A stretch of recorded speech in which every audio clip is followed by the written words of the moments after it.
ಇತ್ತೀಚಿನ ದಿನಗಳಲ್ಲಿ ನಾವು ಹೆಚ್ಚಾಗಿ ಗ್ಯಾರಂಟಿ ಬಗ್ಗೆ ಮಾತಾಡ್ತಿದ್ದೀವಿ. ನಿನ್ನೆ ಕಾಂಗ್ರೆಸ್ ಪಕ್ಷ ತನ್ನ ಪ್ರಣಾಳಿಕೆಯನ್ನು ಘೋಷಣೆ ಮಾಡಿದೆ.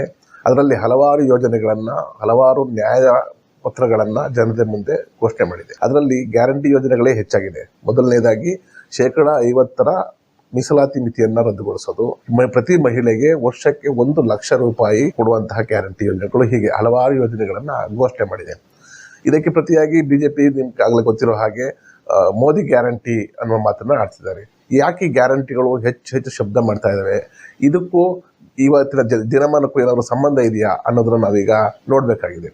ನಾವು ಈಗ AI ಕಾಲದಲ್ಲಿದ್ದೀವಿ. ಅಂದರೆ ಆರ್ಟಿಫಿಷಿಯಲ್ ಇಂಟೆಲಿಜೆನ್ಸ್ ಅನ್ನುವ ಏನು ಪೆಡಂಭೂತ ನಮ್ಮನ್ನೆಲ್ಲ ಆವರಿಸ್ತಾ ಇರುವಂತಹ ಕಾಲಘಟ್ಟದಲ್ಲಿ ನಾವೀಗ ಬರ್ತಾ ಇದ್ದೀವಿ. ಅಂದರೆ ನಮಗೆ ಒಂದು ಕತೆ ನೆನಪು ಬರುತ್ತೆ. ಈಗ ಒಬ್ಬ ತಪಸ್ ಮಾಡ್ತಾ ಇದ್ದ.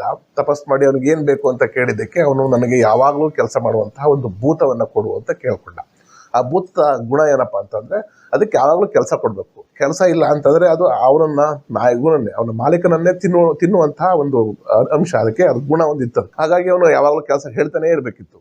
ಈ ಮುಂದಿನ ದಿನಗಳಲ್ಲಿ ಏನಾಗ್ಬೋದು ಅನ್ನೋದಕ್ಕೆ ಈ ಭೂತದ ಕತೆ ಬಹುಶಃ ಉತ್ತರನ ಕೊಡ್ಬೋದು ಅಂತ ಅನ್ಸುತ್ತೆ. ಈಗಾಗಲೇ ತಜ್ಞರ ಅಭಿಪ್ರಾಯದ ಪ್ರಕಾರ AI ಅನ್ನುವ ತಂತ್ರಜ್ಞಾನ ಎಲ್ಲ ಕ್ಷೇತ್ರಗಳಲ್ಲಿ ಬಳಕೆಯಾದ ಹಾಗೆಲ್ಲ, ಕೃಷಿ ಕ್ಷೇತ್ರವೂ ಸೇರಿದಂತೆ AI ತಂತ್ರಜ್ಞಾನ ಬಳಕೆಯಾದ ಹಾಗೆಲ್ಲ ನಿರುದ್ಯೋಗ ಹೆಚ್ಚಾಗ್ತಾ ಹೋಗುತ್ತೆ. ನಿರುದ್ಯೋಗ ಹೆಚ್ಚಾಗ್ತಾ ಹೋದ ಹಾಗೆ ತಜ್ಞರ ಅಭಿಪ್ರಾಯದ ಪ್ರಕಾರ 80% ಜನ, ಅವರು ಮಹಿಳೆಯರಾಗ್ಬೋದು, ಪುರುಷರಾಗ್ಬೋದು, ಯಾವುದೇ ವಯೋಮಾನದವರಾಗ್ಬೋದು, ಅವ್ರಿಗೆ ಉದ್ಯೋಗವೇ ಇಲ್ಲದಂತಹ ಪರಿಸ್ಥಿತಿ ನಿರ್ಮಾಣ ಆಗುತ್ತೆ. ಯಾವುದೇ ಕ್ಷೇತ್ರದಲ್ಲಿ, ಮಾಧ್ಯಮ ಕ್ಷೇತ್ರ ಆಗ್ಬೋದು, ಉದ್ಯಮ ಕ್ಷೇತ್ರ ಆಗ್ಬೋದು, ಕೃಷಿ ಆಗ್ಬೋದು, 80% ಜನ ನಿರುದ್ಯೋಗಿಗಳಾಗಿ ಉದ್ಯೋಗವಿಲ್ಲದೆ ಕೂಡುವಂತಹ ಪರಿಸ್ಥಿತಿನ ನಾವು ಕಲ್ಪಿಸ್ಕೊಳ್ಳೋದೇ ಘೋರವಾಗಿದೆ. ಅಂತಹ ಪರಿಸ್ಥಿತಿನಲ್ಲಿ ಮುಂದಿನ ದಿನಮಾನಗಳಲ್ಲಿ ಸರ್ಕಾರವೇ ಆ ಜನಗಳಿಗೆ ಹಣ ಕೊಟ್ಟು ಅವ್ರನ್ನ ಕಾಪಾಡಬೇಕಾದಂತಹ ಪರಿಸ್ಥಿತಿ ನಿರ್ಮಾಣ ಆಗುವಂಥದ್ದು ಬಹಳ ದೂರ ಇಲ್ಲ. ಈ ಸರ್ಕಾರದ ಈ ಗ್ಯಾರಂಟಿ ಯೋಜನೆಗಳು ಅದರ ಹೊಸ್ತಿಲಲ್ಲಿವೆ ಅಂತ ಅನಿಸುತ್ತೆ. ಈಗ ನೋಡಿದ್ರೆ ಇದೇನಪ್ಪ, ಯಾಕೆ ಎಲ್ಲವನ್ನೂ ಸರ್ಕಾರ ಸಾಕಬೇಕು ಅಂತ ಅನಿಸುತ್ತೆ. ಅಥವಾ ಇದು ಅರ್ಲಿ ಸ್ಟೇಜ್ ಇರ್ಬೋದು. ಆದರೆ ದಿನ ಬರುವಂಥದ್ದು ಬಹಳ ದೂರ ಇಲ್ಲ. ಈಗಲೇ ನಾವು ಅದಕ್ಕೆ ಅಣಿಯಾಗಿಲ್ಲ ನಾವು. ಅಂದರೆ ಅಂತಹ ನಿರುದ್ಯೋಗ ಸಮಸ್ಯೆಯನ್ನು ಎದುರಿಸೋದಕ್ಕೆ, ಅಥವಾ ನಿರುದ್ಯೋಗ ಸಮಸ್ಯೆಯಿಂದ ಬೇರೆ ಏನಾದರೂ ಪರ್ಯಾಯ ವ್ಯವಸ್ಥೆಗಳನ್ನು ಮಾಡ್ಕೊಳ್ಳೋದಕ್ಕೆ, ಅಥವಾ ಏನು ನಾವು ವೇಗವಾಗಿ ಎಲ್ಲವನ್ನ ನಾಳೆನೇ ಪಡೀಬೇಕು ಅನ್ನುವ ಆತುರದಲ್ಲಿದ್ದೀವಿ. ಏನನ್ನೂ ಪಡೆಯೋಕ್ಕಾಗದೇ ಇರುವಂತಹ ಪರಿಸ್ಥಿತಿ ಬರುವಂತಹ ಕಾಲ ಬಹಳ ದೂರ ಇಲ್ಲ. ಉದಾಹರಣೆಗೆ ಮೊದಲು ನಾವು ಹಳ್ಳಿನಲ್ಲಿ ಜೀವನ ಮಾಡ್ತಾ ಇದ್ದದನ್ನ ಕಲ್ಪಿಸ್ಕೊಳ್ಳಿ. ಕೃಷಿ ಕಾಲದಲ್ಲಿ ಕೃಷಿ ಅಷ್ಟೇ ಕೆಲಸವನ್ನು ಮುಗಿಸಿ, ಉದಾಹರಣೆಗೆ ನಾಟಿ ಕಾಲದಲ್ಲಿ 1 ತಿಂಗಳ ಕಾಲ ಕೆಲಸ ಮುಗಿಸಿ, ಆನಂತರದ ದಿನಗಳಲ್ಲಿ ಕಟ್ಟೆ ಮೇಲೆ ಕೂತ್ಕೊಂಡು ಇಡೀ ದಿನ ಹರಟೆ ಹೊಡ್ಕೊಂಡು ಊಟ ಮಾಡಿಕೊಂಡು ಇಡೀ ದಿನ ಇರ್ತಿದ್ವಲ್ಲ. ಅಂದರೆ ಯಾವುದೇ ಎಂಟರ್ಟೈನ್ಮೆಂಟ್ ಇಲ್ದೇನೆ, ಇನ್ನೇನು ಇಲ್ದೇನೆ ಕಾಲ ಕಳೀತಂತಹ ದಿನಗಳಿದ್ವಲ್ಲ. ಅಂತಹ ದಿನಗಳಿಗೆ ಮತ್ತೆ ಜನ ಹೋಗುವಂತಹ ಕಾಲ ಬಹಳ ದೂರ ಇಲ್ಲ. ಆ ಮಟ್ಟಿಗೆ ಇವತ್ತಿನ ದಿನ ಅಣಿ ಆಗ್ತಾ ಇದೆ. ಹಾಗಾಗಿ ಈ ಗ್ಯಾರಂಟಿ ಘೋಷಣೆಗಳನ್ನು ಈಗಾಗಲೇ ಅವರು ಮಾಡೋದಕ್ಕೆ ಶುರು ಮಾಡಿದ್ದಾರೆ. ಅಂತಾರಾಷ್ಟ್ರೀಯ ಮಟ್ಟದಲ್ಲಿ, ಜಾಗತಿಕ ಮಟ್ಟದಲ್ಲಿ ಕೆಲವು ದೇಶಗಳು ಇಂತಹ ಪ್ರಯೋಗಗಳನ್ನು ಮಾಡಿ ಅದು ಮುಂದಿನ ದಿನಗಳಿಗೆ ಜನರನ್ನು ಅಣಿಗೊಳಿಸ್ತಾ ಇದೆ. ಆದರೆ ನಾವು ಭಾರತೀಯರು ಸಂಖ್ಯೆಯಲ್ಲಿ ದೊಡ್ಡದಿದೆ ಮತ್ತು ದೇಶ ವಿಶಾಲವಾಗಿರೋ ಕಾರಣಕ್ಕಾಗಿ ಏಕಾಏಕಿಯಾಗಿ ಇಂತಹ ಒಂದು ನಿರುದ್ಯೋಗ ಸಮಸ್ಯೆ ಅಥವಾ ಏನೂ ಮಾಡೋಕ್ಕಾಗದಿರುವಂತಹ ಪರಿಸ್ಥಿತಿ ನಿರ್ಮಾಣ ಆಗುವಂತಹ ಕಾಲವನ್ನು ಹೇಗೆ ಕಲ್ಪಿಸ್ಕೊಳ್ಬೇಕು, ಅದಕ್ಕೆ ಹೇಗೆ ಅಣಿಯಾಗಬೇಕು ಅನ್ನೋದನ್ನು ನಾವೀಗ ಯೋಚನೆ ಮಾಡಬೇಕಾಗಿದೆ. ಅದಕ್ಕೆ ಗ್ಯಾರಂಟಿ ಯೋಜನೆ 1 ಲಕ್ಷ ರೂಪಾಯಿ ಒಬ್ಬ ಮಹಿಳೆಗೆ ಪ್ರತಿ ವರ್ಷಕ್ಕೆ ಕೊಡೋದಾದರೆ ಆ ಬಜೆಟ್ನ ಗಾತ್ರ ಎಷ್ಟಿರಬೇಕು, ಆ ಬಜೆಟ್ನ ಹೊಂದಿಸೋದಕ್ಕೆ ಏನೆಲ್ಲ ಕ್ರಮಗಳನ್ನು ಕೈಗೊಳ್ಳಬೇಕು ಅನ್ನೋದು ಮುಂದಿನ ಸರ್ಕಾರಕ್ಕೆ ಒಂದು ದೊಡ್ಡ ತಲೆನೋವಾಗುತ್ತೆ. ಅದು ಕಾಂಗ್ರೆಸ್ ಬರಲಿ, BJP ಗೌರ್ಮೆಂಟ್ ಬರಲಿ, ಯಾವುದೇ ಸರ್ಕಾರ ಬಂದರೂ ಕೂಡ ಅಂತಹದ್ದೊಂದು ಘೋರವಾದ ಮುಂದಿನ ದಿನಗಳಿಗೆ ಜನಗಳನ್ನು ಅಣಿಗೊಳಿಸುವಂತಹ ಕೆಲಸಕ್ಕೆ ಸಿದ್ಧವಾಗಬೇಕಾಗಿದೆ. ಇಲ್ಲಾಂದರೆ AI ತಂತ್ರಜ್ಞಾನದಿಂದ ದೂರ ಉಳಿಯುವಂಥ ಪರಿಸ್ಥಿತಿಯನ್ನು ನಾವು ಕಲ್ಪಿಸ್ಕೋಬೇಕಾಗತ್ತೆ. ಅದು ಅಸಾಧ್ಯವಾದ ಮಾತು. ಏಕೆಂದರೆ AI ನಾವು ನಿರಾಕರಿಸಿ ಜೀವನ ಮಾಡ್ತೀವಿ ಅನ್ನೋದು ಜಾಗತಿಕ ಮಟ್ಟದಲ್ಲಿ ಸಾಧ್ಯವಿಲ್ಲದಂತಹ ಪರಿಸ್ಥಿತಿ ಈಗ ನಿರ್ಮಾಣ ಆಗಿದೆ. ಈಗ ChatGPT ಅನ್ನೋ ಒಂದು ತಂತ್ರಜ್ಞಾನ ನಾವೇನು ಹೇಳಿದ್ರು ಬರ್ಕೊಡ್ತಾ ಇದೆ. ಹಾಗಾಗಿ ಮಾಧ್ಯಮದಲ್ಲೇ ಕೂಡ ಆ ಥರದ್ದೊಂದು ದೊಡ್ಡ ಅಂದರೆ ನಿರುದ್ಯೋಗ ಸಮಸ್ಯೆ ಸೃಷ್ಟಿಯಾಗೋದು ಹತ್ತಿರದಲ್ಲೇ ಇದೆ. ನಾವು ಹೇಳಿದ್ದನ್ನು ಅದು ಮಾಡಿಕೊಟ್ಬಿಡ್ತದೆ. ಪೇಜ್ ಮಾಡಬೇಕು ಅಂದರೆ ಮಾಡಿಕೊಡುತ್ತೆ.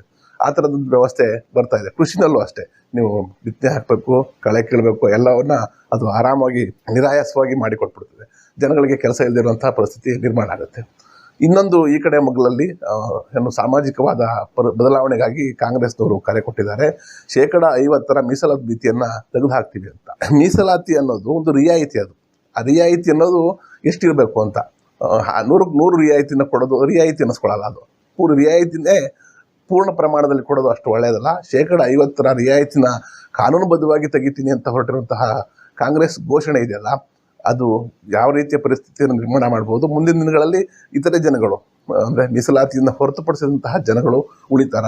ಆ ಉಳಿದವರು ಸರ್ಕಾರಿ ವಲಯದಲ್ಲಿ ಅವ್ರು ಬರೋಕ್ಕಾಗುತ್ತಾ? ಪ್ರತಿಭಾ ಪಲಾಯನಗಳು ಹೆಚ್ಚಾಗುತ್ತಾ? ಇದನ್ನೆಲ್ಲ ನಾವು ಬಹಳ ಯೋಚನೆ ಮಾಡಬೇಕಾಗಿದೆ.